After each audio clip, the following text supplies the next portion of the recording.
स्वराज मराठीमध्ये आपलं स्वागत आहे. सर्वसामान्यांचा आवाज, निर्भीड, बेधडक, स्वराज मराठी.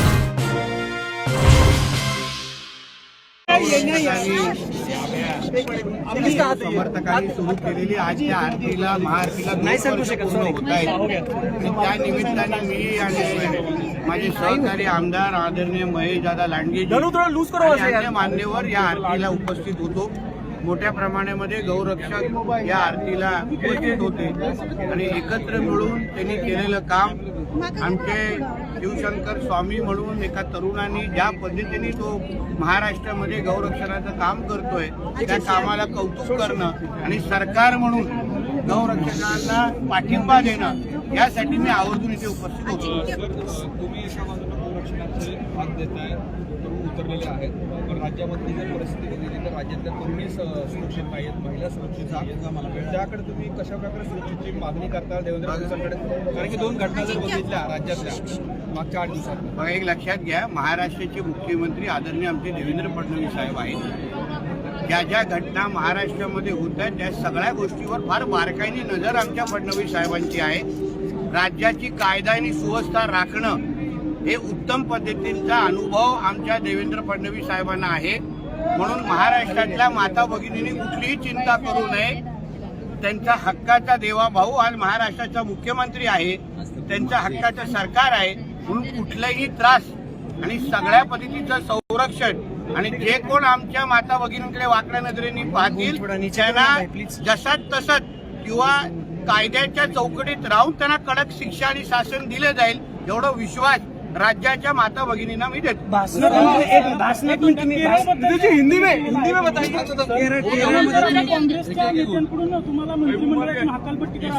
अहो, जेव्हा त्यांच्या राहुल गांधी आणि प्रियंका गांधीवर मी काय सत्य काही बोललो तर काँग्रेसचे नेते बोलणारच ना, त्यांना त्यांच्या नोकऱ्या टिकवायच्या आहेत ना.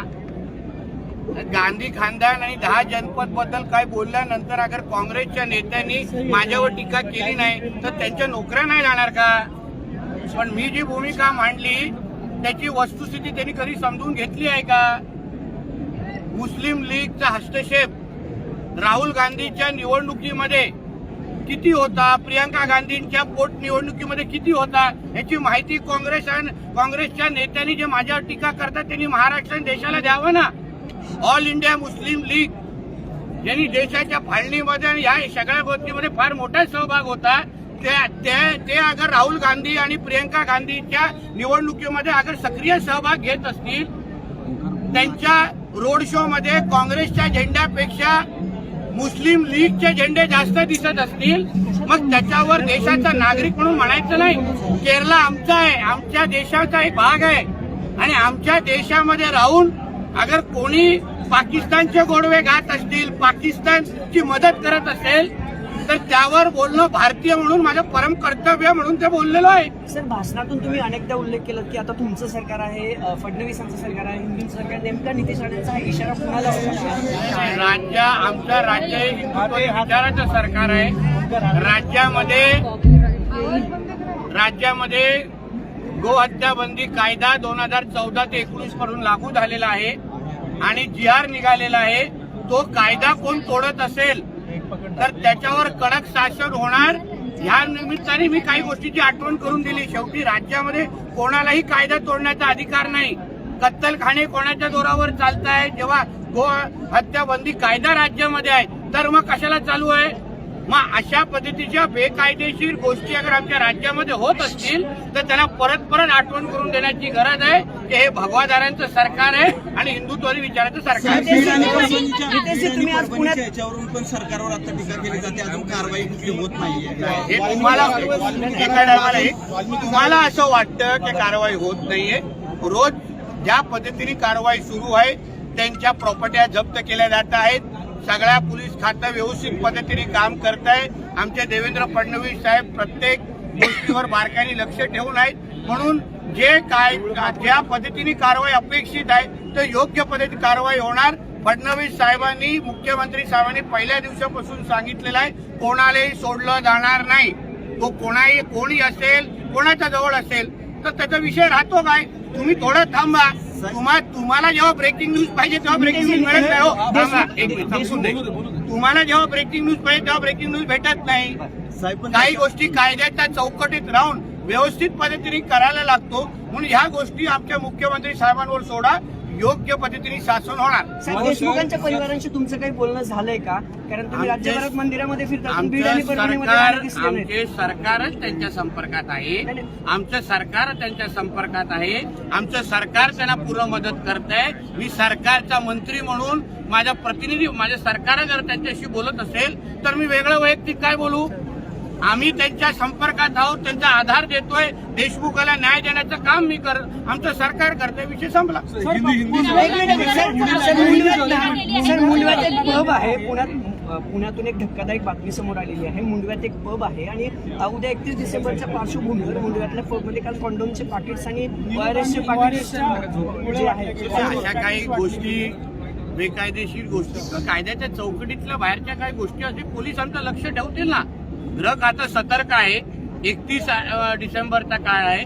जे काही नियम कायद्याच्या अनुसार ज्या काही गोष्टी नियम घालून दिलेले आहेत प्रत्येकाने ते पाळावे. जे कायदा तोडतील त्यांना शिक्षा होईल.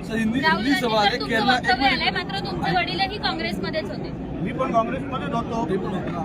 मी पण आमदारच होतो. म्हणजे काय राहुल गांधीच्या बद्दल सत्य सांगायचं नाही असं कुठे लिहिलेलं आहे का? काही नियम आहे का? राहुल गांधी आणि या लोकांचे असले रंग निघाले म्हणून आज आम्ही इथे आहोत. पण मग हे कोणी देशाच्या विरोधात भूमिका घेत असेल, कोण मुस्लिम लीगची मदत घेत असेल तर पक्ष राजकारण बाजूला, आम्ही एक भारतीय म्हणून त्याबद्दल भूमिका घेतलीच पाहिजे असं मताचं मी आहे. ऑल इंडिया मुस्लिम लीग बद्दल बोललोय मी. ऑल इंडिया मुस्लिम लीग काय आहे, काय भूमिका तुला माहिती आहे का? सांग 2 मिनिटं. आहे अभ्यास नाहीये ना? काही नियम आहे का? राहुल गांधी आणि या लोकांचे असले रंग निघाले म्हणून आज आम्ही इथे आहोत.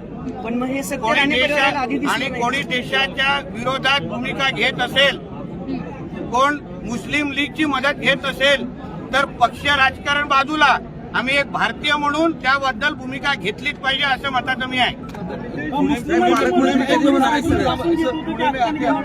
ऑल इंडिया मुस्लिम लीग बद्दल बोललोय मी. ऑल इंडिया मुस्लिम लीग काय आहे, काय भूमिका तुला माहिती आहे का? सांग 2 मिनिटं. आहे अभ्यास नाहीये ना? म्हणून अभ्यास कर. मग प्रश्न पालकमंत्री कधी होणार? केरळला डायरी नाही ना ती. माझा विषय ना, आमच्या सरकारच्या प्रमुखांना विचार. तुम्हाला पालकमंत्री व्हायला आवडेल का? पालकमंत्री सरकार जी जबाबदारी देईल, मुख्यमंत्री जी जबाबदारी देईल मी पार पाडणार. तुला संपादक व्हायला आवडेल का? नाही आवडणार? सांगून टाक ऑन रेकॉर्ड. धनंजय मुंडे थांबा रे. गांधी के उपचुनाव और चुनाव में जो काम करने लोग हैं, जो उनको सपोर्ट करने लोग हैं, वो एंटी नेशनल्स हैं, ऐसी मालूमात हमारे पास है. वो देश के विरोधी ताकतें हैं. ऑल इंडिया मुस्लिम लीग जैसे जिन्होंने अपने देश के खिलाफ काम किया है, वो उनके साथ कंधों से कंधा मिला के उनके चुनाव में वायनाड में काम करते हैं. अभी उस बारे में अगर मैंने कहा तो फिर कांग्रेस वालों को मिर्ची लगने की क्या जरूरत है? हम कोई भी पार्टी के कार्यकर्ता होने के पहले हमारे देश के विरुद्ध अगर कोई भूमिका लेता होगा तो उस बारे में बात करना ही चाहिए ना.